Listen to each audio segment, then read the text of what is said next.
The 1995 classic Casino. Damn. About as good as it gets from Scorsese. Ace Rothstein, Sam Rothstein, played by Robert De Niro. Joe Pesci as Nicky Santoro. Don Rickles in there. A great cast. Hunt Palmer breaks down movies for us every Friday here on OTB. Hunter, what'd you think about it? Well, I got to be really honest. Oh. Whenever I go to the guide and punch it in and go to get it on demand, and it says 3 hours, I went, whoa, yay. So I had to chop this one up into two pieces. I started it on Wednesday night and then woke up at like 5 o'clock in the morning on Thursday and put it back on and finished it. I guess the moral of the story would be don't marry a drug-addicted lunatic, no matter if she's hot or not, and don't cross the Italians. Yeah. Well, don't cross the mom. I thought it was funny that like that Pesci's like what 5'5", maybe, and he's just killing everyone in sight. Always. Like he's the guy you have to be afraid of. Always. But overall, I thought it was a really good movie. Like it's not one of those where you've got a definitely identifiable problem and then it crescendos and then you figure it out. It just kind of tells a story over 3 hours, and it's pretty interesting the entire time. I laughed a good bit. I found all the killings like humorous. It was so funny that like the littlest thing you could do, and then they just take you out immediately. But it was interesting just because there's so much money involved and so much drama. I thought it was good. It's not one of my favorite movies I've ever watched, but I certainly enjoyed it. Another one with a great soundtrack. Yeah, I mean, you heard some of it right there in the I think that, Hunt, who do you like that better? trailer was like as long as the movie. It is a long trailer. Who do you like better, Joe Pesci or Robert De Niro? And I don't even mean just in Casino. I'm saying you've done Goodfellas. You have now done Casino. It feels like Irishman has to be in your future, which look forward to that. That's actually 3.5 hours long. Wow. But who do you like better, Pesci or De Niro? So I think the only movie I've ever seen Joe Pesci in my entire life is Home Alone. Like that's all he was for my entire life. And now, oh my God! so now Harry? the last 2 weeks. Is his name Harry? Yes, Harry. his entire life, the sticky-fingered bandits is what he thought of with Joe Pesci. The wet bandits. The wet bandits. So now I've seen him with My Cousin Vinny and now in Casino, and I think he's obviously great in both.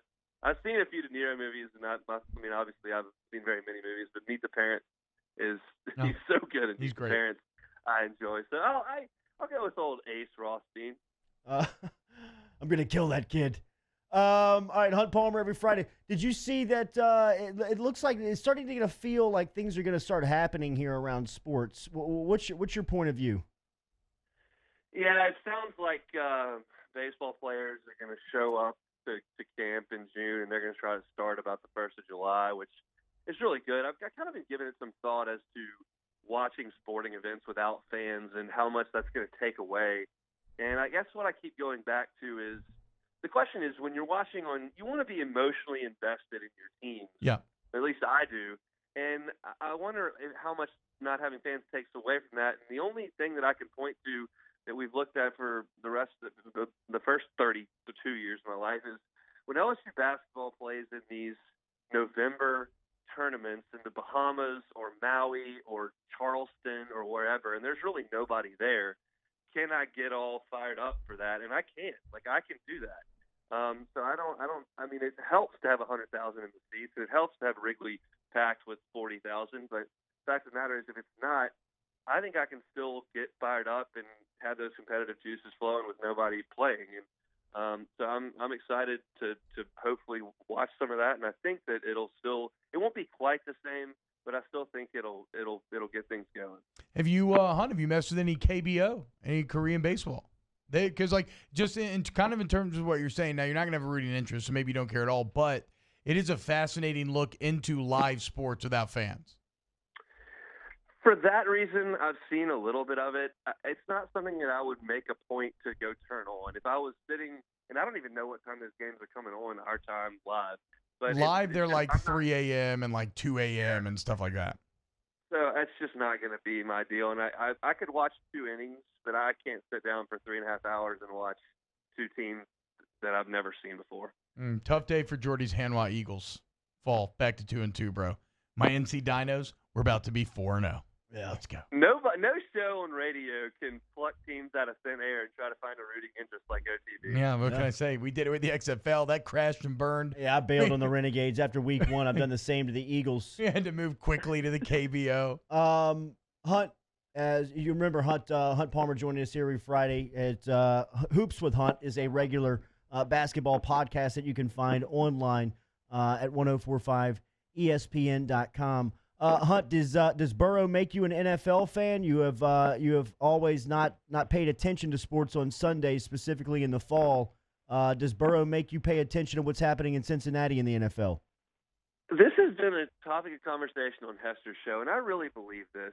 Obviously LSU fans want their alums to go on and do good things in the NFL, in the NBA, in Major League Baseball, like obviously, but I don't think that necessarily, no matter who it's been over the last 30 years that I've been paying attention, that they haven't really followed him. They just kind of go, okay, well, I hope that guy does well.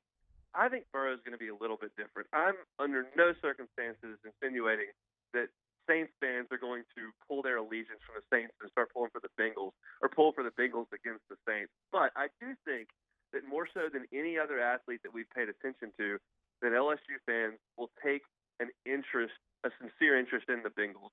And for me, like I checked after when the schedule came out last night, and they've got 2 primetime games. I will watch those, and I bet I'm not going to buy the Sunday ticket for the NFL, but I bet I venture over to a sports bar a time or two to watch a Bengals game, just because it'll probably be one of the Sundays when it's raining, so golf's not an option. But I'm gonna watch the Bengals and take a rooting interest in them. I'm not gonna watch 16 Bengals games, but I'm gonna watch a few, because that guy, what he did here, it'll never be done again. Hunt Palmer every Friday with us breaking down movies. Hunt, we've already got your next assignment, Coming to America, a late 80s classic. Eddie Murphy, Arsenio Hall. We look forward to the report next Friday. All right, I'm all fired up about it. I'll talk to y'all guys next week. Avo Marzawanian with the movie request there on, he does on have Coming to America. I feel like he has to do Irishman eventually, though. Am I missing it? I couldn't finish Irishman. What is finish wrong it. with you, bro? I just don't have the patience. Are you? That's why I can't play golf, and it's really why I'm not a movie guy. Is because I just can't just sit break in one it up. spot. Just break it up over multiple nights. That's what I did with The Irishman, and then once that last hour and a half keeps you on the edge of your seat. How in the world could you watch the scene with Pesci and De Niro where they're speaking Italian? It's as good as it gets. And eating bread and drinking red wine and not finish that movie. That is one of the greatest movie scenes I've ever seen in my life. I could watch that all day long. But am I missing a Scorsese, Pesci, De Niro movie? I mean, the Goodfellas, Casino, Irishman. I'm sure the Huddle will let us know in the commercial break.